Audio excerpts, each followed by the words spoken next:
Olá, eu me chamo Maria Clara, sou graduanda do último período do curso de licenciatura em História pela Universidade Federal do Piauí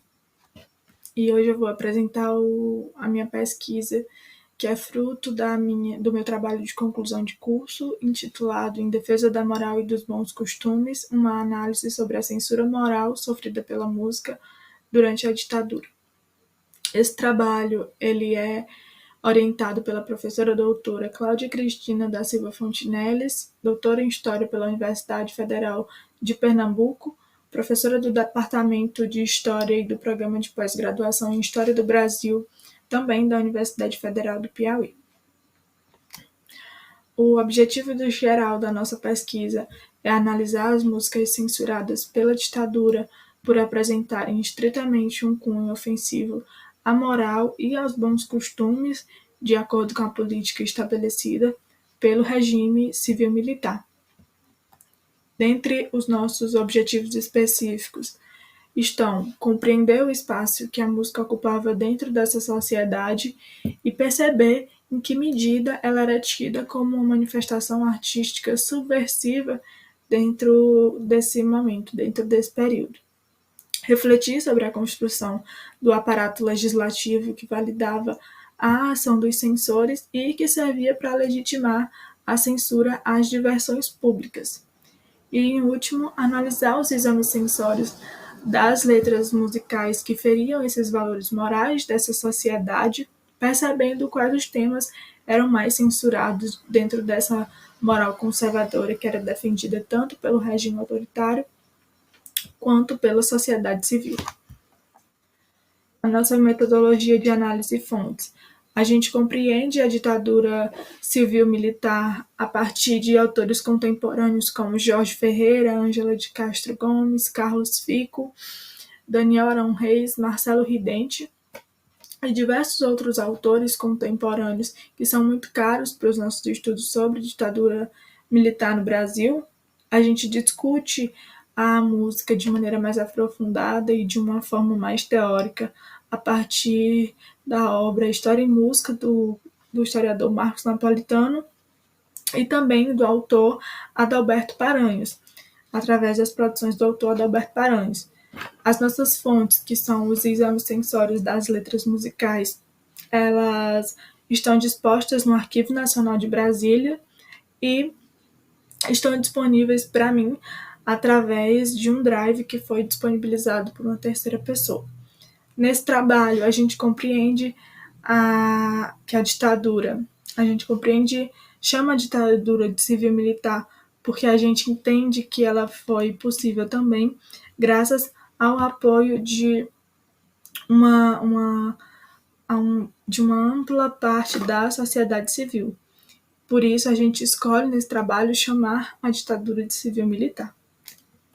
No primeiro tópico do trabalho, intitulado Existência e Resistência da Música no Brasil,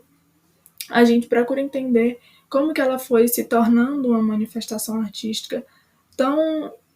entendida como uma manifestação tão subversiva para ser perseguida pela ditadura, né? Então, a gente nota que ela foi, durante esse período, uma das manifestações artísticas mais censuradas durante o regime, e a gente vê que esse período de 1960, que é a década em que se instaura o golpe militar no Brasil, ele é marcado por uma forte efervescência no campo político e no campo social brasileiro, e isso se reflete dentro das produções artísticas, principalmente as produções musicais aqui. A partir do ato institucional número 5, a gente nota um recrudescimento da censura, principalmente a censura à imprensa, né? Porque a censura às diversões públicas ela já existia no Brasil em anos anteriores ao golpe, mas a gente nota que as duas censuras, tanto a imprensa quanto as diversões públicas, ela é intensificada a partir do AI-5. A partir dos anos 70, a gente nota também o papel que a TV e que o rádio eles têm dentro dessa sociedade, na maneira de influenciar, na maneira de disseminar a música. A gente vê que em muitos programas musicais brasileiros dessa década, né, durante o período, eles dedicavam uma parte da grade a programas musicais, então isso ajudou com que a música ela fosse muito mais disseminada nesse período e penetrasse nas camadas mais baixas da sociedade que foram tendo acesso a esses meios de comunicação. A gente trabalha também sobre, a partir de um entendimento de que os censores, durante esse período, agiam sob a lógica da suspeita, que é um termo cunhado pelo autor Marcos Napolitano. Então ele fala que esses agentes do Estado, eles agiam sob essa lógica e que os artistas, tudo que eles faziam, não só as composições musicais, mas tudo que eles faziam era considerado subversivo, poderia ser considerado suspeito para o regime e por isso eles viviam sempre sob a vigilância do Estado. No segundo tópico, a gente vai apresentar o aparato legislativo e a gente nota que existe uma presença muito grande de um decreto que é anterior ao golpe, né? Que é o decreto 20.493 de 1946 e que ele está muito presente nos exames censórios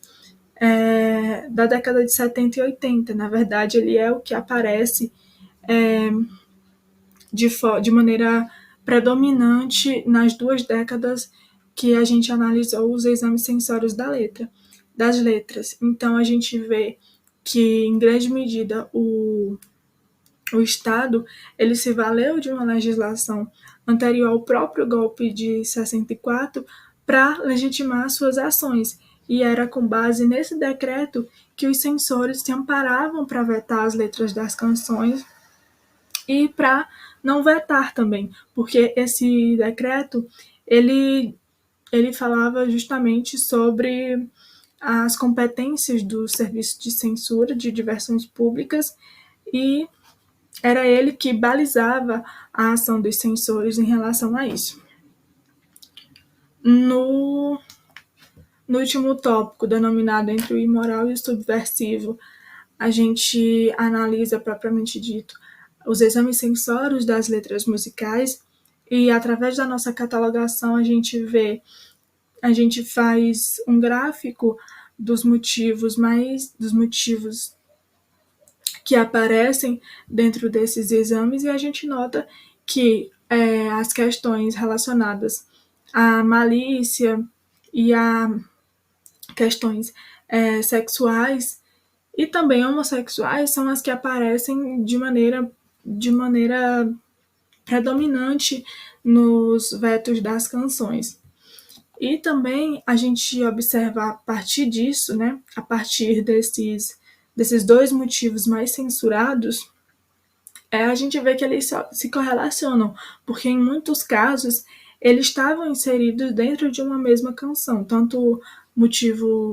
a homossexualidade quanto questões sexuais estavam dentro de uma mesma canção, como é o caso da música Fantasia de Diabo, de autoria de Paulo Luiz de Santana. Nela, uma das técnicas que opina pelo veto da letra afirma que ela peca por essa vulgaridade de sentido da linguagem, né? Porque a música, ela enfatiza de maneira incisiva a palavra rabo na letra. Então, nesse contexto da canção, os ouvintes, eles podem fazer uma associação à homossexualidade. Então, por isso, a técnica ela opta pelo veto dessa canção, baseada nos dispostos legais justamente daquele decreto, que é o 20.493, e ela utiliza essa legislação para apoiar a sua decisão, e isso é recorrente durante todo esse período e entre a maioria dos censores, né? Mesmo que exista uma legislação posterior a essa é a que aparece de maneira realmente mais incisiva nos vetos.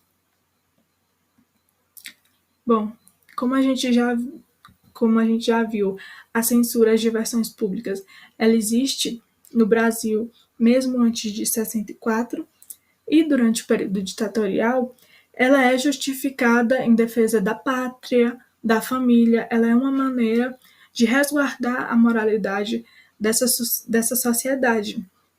E os decretos, eles garantiam a atuação dos censores e justificavam esses vetos. Então, o Estado autoritário, ele utilizava essa censura moral para validar suas ações e justificava isso como sendo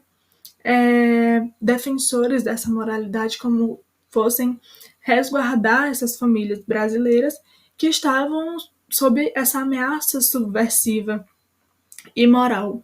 Diferente da censura política, essa censura moral ela foi amplamente apoiada pela sociedade que compactuava com esses mesmos valores de moralidade. É uma sociedade tradicional e, em grande parte, cristã que apoia esses valores, né?